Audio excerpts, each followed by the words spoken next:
What's up, sports fans? This is the Lucas Ross Sports Channel. We continue here with my 2024 predictions for the upcoming 2024 college football season. The TCU Horned Frogs are up next. TCU coming off a bit of a disappointing year last year in 2023. They went 5-7 last year. Did not even make it to a bowl game. A very big step back from where they were the year before in 2022. Yeah, remember, a couple of years ago, this TCU team and this program went to the national championship.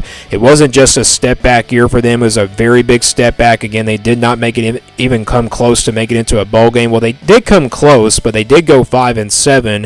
If they went 6-6 or maybe also worse than that, this was definitely still be like a disappointment. But my thoughts on this team though for 2024, I think they have a chance to be a little bit better. I do expect them to be right there around 6, 7, 8 wins perhaps. I think they can definitely go to a bowl game this year. You look at the offensive side of the football, I think they're going to be pretty solid there. Not a lot of production coming back, but I think they'll be pretty solid, definitely a little bit more better than last year.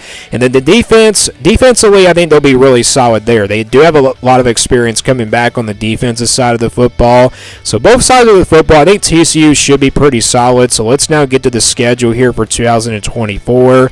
This is the schedule here for TCU. Again, they were 5-7 last year in 2023. So let's go game by game now and give you a record prediction here for TCU for 2024. They will open things up on a Friday night on the road here at Stanford on August 30th. Interesting Power 4 non-conference game here. This is a Stanford team that, like I said, were in a rebuild mode last year. Or I shouldn't say it like I said. I haven't really talked about Stanford that much, but I'm talking to them about now here in this video. Again, this is a Stanford team that was in a rebuild mode last year. Young team and everything, first-year head coach. This year, they could be a little bit better. Heading into the ACC in their first year, it really could help them out and everything, but I'm not really that high on Stanford, again, this season like I've been in the last couple years. I was actually pretty high on them a couple years ago because of all the experience, but that was definitely a big mistake of a prediction there for this Stanford team. But, you look at this matchup here. TCU, I think, going into this game definitely has a better roster than Stanford, but the game is on the road. It's a very tough place to play, plus TCU has to go out west to play this game on a weeknight, so they got to play this one on a Friday night. It's going to be a very tough game. I do expect a low-scoring game in this one. It's also going to be a competitive game, and I kind of been back and forth on this game, and, my gut feeling was telling me to go with TCU just because they are the better team. I'm going to go with Stanford here to pull off a big upset here at the beginning of this season. I wouldn't really say it's a big upset because TCU is not like in the top 25. It's just probably an upset that will likely happen because, TCU definitely has the better roster, and I think Stanford with their young team once again, they will definitely pull off an upset here. So I think it's a low-scoring game. I'm going to go with Stanford here to win this game, and I think TCU gets a bounce-back win after the loss to Stanford. They beat LIU here, take care of business against them here on September 7th. So I got TCU starting out 1-1, and then they play UCF here to open up conference play on September 14th. This will be a home game here for TCU. I do expect a competitive game in this one. I think UCF's going to be a sneaky good team in the Big 12 this year, so I do expect a low-scoring type game here once again, just like the Stanford game. Possibly comes down to a turnover, maybe also a game-winning touchdown, but TCU is playing at home in this one, so I do expect home field advantage to be the difference. I'm going to go with the Horned Frogs here to beat UCF and start off Big 12 play 1-0 and also get 2 straight wins in a row. So that puts their record now here at 2-1. And then after that, they'll play on the road here at SMU on September 21st. Of course, first year in the Power 4 for SMU. They were 11-2 last season. So this is like a revenge game here for SMU. TCU beat SMU last year in a non-conference game against the group of 5 in SMU. This year, it's a Power 4 non-conference game, and TCU plays a couple of ACC teams in the non-conference this year. Again, they'll play Stanford, then, of course, SMU, another newcomer in the ACC. I feel like SMU is going to be pretty fired up for this game. It's kind of like one of those revenge games, and I kind of been back and forth on this game as well. I know TCU has a better roster than SMU does, but I'm actually going to go with another upset here. I think SMU beats TCU here in a close game, so I'm going to go with SMU here. I think it's a low-scoring game, kind of like similar to the Stanford game. It's not a very tough place to play at SMU, but I think SMU will come out pretty fired up, and they get revenge here on the Horned Frogs from last year, so that puts TCU's record record now here at 2-2. Next game, they'll play on the road here at Kansas on September 28th. A Kansas team with a lot of production coming back. I think the Jayhawks are definitely the more talented team here.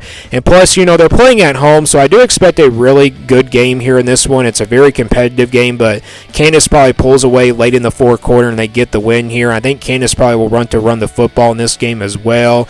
Maybe even both teams, but I'm going to go with Kansas there to win that game. So that puts their record now here at 2-3. So that's back-to-back losses there for TCU. Going into the month of October, they'll play Houston next here at home on October 4th. This game, of course, will be on a Friday, the second Friday game here on this schedule here for the Horned Frogs.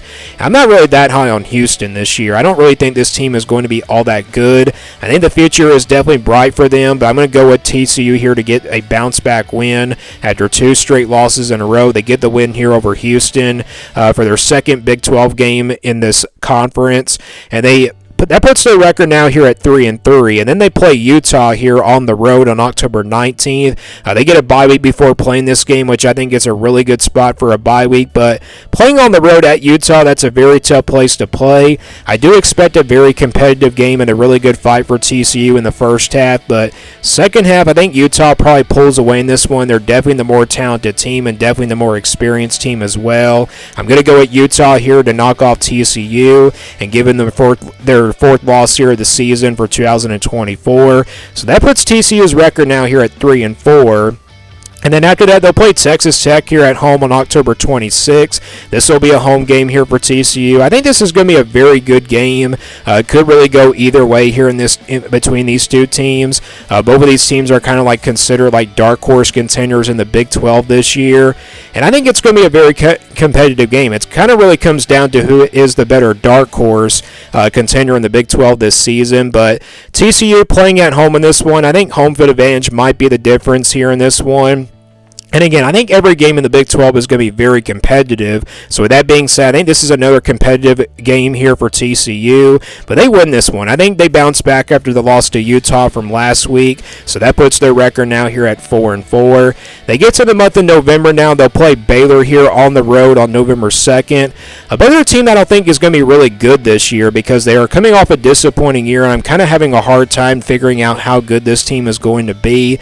But you look at this matchup, it's a pretty even matchup here between these two teams. This Baylor team I don't think is going to be really horrible. They do still have some playmakers on both sides of the football and everything. And you look at TCU's next game the next week. They play Oklahoma State on November 9th. So maybe they're really overlooking this Baylor team. And that really probably could be enough to where TCU probably slips up in. They overlook Baylor and they look ahead to the next week until they play Oklahoma State here the next week and everything. So with that being said, I'm actually going to go with the upset here. I wouldn't really technically call it an upset just like the Stanford and SMU games, but TCU definitely going into this game has a more better roster than Baylor does, but I think Baylor pulls off an upset here. I'm going to go with Baylor here to knock off TCU and give TCU their 5th loss here of the season, so that puts the Horned Frogs record now here at 4-5, and then after that, there's the big game at home against Oklahoma State on November 9th, and I did my Oklahoma State video. I did choose TCU to pull off the upset here in this one. Again, it's one of those games where TCU definitely slips up from last week. They're definitely overlooking Baylor and looking ahead to Oklahoma State. And I think that's what happens. They come out really fired up for this game. They're playing at home. The defense really steps up, and I think TCU is probably going to want to run the football in this game.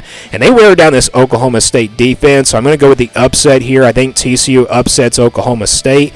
And Oklahoma State's probably considered to be the favorites to win the Big 12 this year. So I got TCU winning that game, and that puts their record now even at 5-5, and then they get their second bye week here before playing Arizona at home on November 23rd.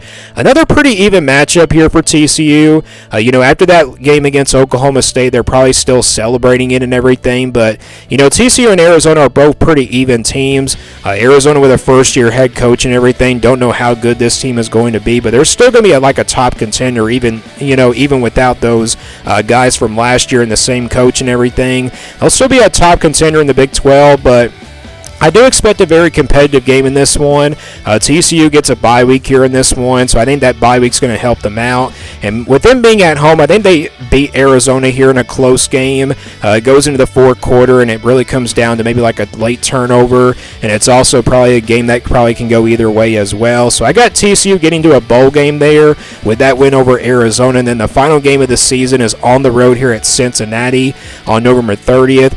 This is just like the Houston game. I don't really expect Cincinnati to be all that good this year. I'm not really high on the Bearcats this season. And I know Scott Satterfield, he does have a ton of experience at coaching and everything, but I'm just not really that high with Cincinnati this year. I just don't think they're going to be all that good. Even though it's on the road, I think TCU finds a way to win this one by a big margin, maybe like 10 to 14 points, somewhere in that range. And I think TCU wins their final 3 games of the season, including the win here on the road at Cincinnati on November 30th. So I got TCU finishing with a record of 7-5 here for 2024. I think that's a pretty fair prediction. You look at SMU and Stanford, though. If they win both of those games, they can definitely go 9-3 with losses to Kansas, Utah, and Baylor. But let's say they beat Baylor. This team can probably go 10-2, and this is a schedule that's not horrible. They don't have to play, they don't have to play like some of those other teams in the Big 12, like West Virginia. And, they get Oklahoma State and Arizona at home. Utah will be their toughest road game. And then, of course, you got Kansas here on the road. That'll be tricky, but that's definitely a very winnable game. And then you got Stanford and SMU in the non-conference, which are very winnable games as well. But 7-5 is my prediction. Definitely a better record compared to last year. I do expect TCU to bounce back and get to a bowl game this year. So that's my official prediction here for TCU. Again, it's 7-5 here for 2024. So let me guys know what you think about this TCU team down in the comments below. What do you think their record will be for 2024? And thanks for watching this video. And stay tuned here for more sports content videos on my Lucas Ross Sports channel.